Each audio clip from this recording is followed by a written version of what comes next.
To be clear, the issues we're trying to target is not just those chain dogs, but also dogs who may be confined in small cages for extended periods.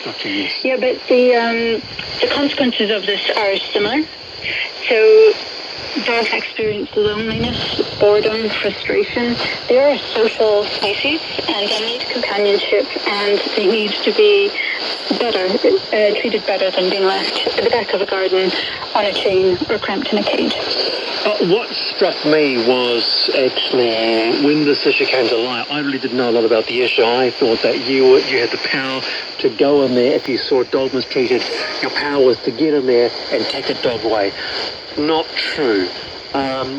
This article I've been reading here by Virginia Fallon is saying most Kiwis are actually unaware that this goes on because of the very nature of the practice. We don't see them, but tucked away in backyards across the country, thousands of dogs living in miserable conditions. Is that what you think it's fair? Yeah, absolutely, I do. So this is something that has been said. New Zealand's dirty little secret. Right now, the law makes it very difficult for SPCA to intervene unless the dog has physical wounds or is suffering severely physically or has a lack of shelter or water. So what we're really pushing for is for the Minister to make a commitment to progressing regulations that will specifically target the issue of prolonged tethering and confinement. So that's where we see dogs for weeks or months being on the end of a chain or cramped in a cage. So when you say weeks or months, do you mean they don't get exercise? They're just on that chain the whole time? Exactly, this is the issue. So what SPCA is not looking to target is temporary tethering, because we do appreciate that not everyone has a front yard, and sometimes people may have to do that for a short period. But what we see, the difference is that those dogs would typically be part of the family. So they get that social interaction, they get exercise, they, like I said, they're part of the family. What we're trying to target is these dogs that are left and forgotten.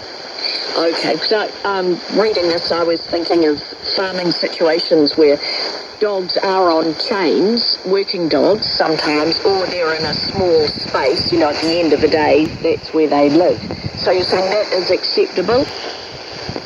That's not the practice that we're targeting. So we appreciate that many working dogs very fulfilling life, lots of exercise and interaction with people. It's these dogs who don't get exercise and who don't get interaction with people that we're looking to take action for. Right.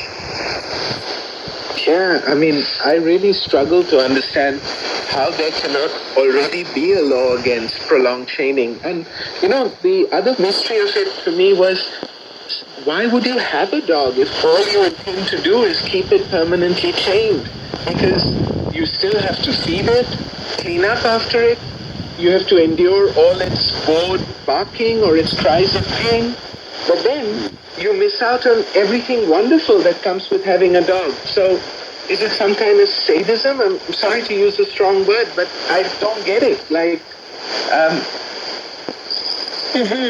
So there could be many factors. Each case is different, and it's important to acknowledge that. But the cases could be things like someone gets a puppy and it lives in a home while it's small and very cute, but it becomes unmanageable without training, and it's confined in the end to their life on the end of a chain. Alternatively, it could be someone who has got a dog for the sole purpose of having a guard dog. So they want a dog that will bark on the property. Just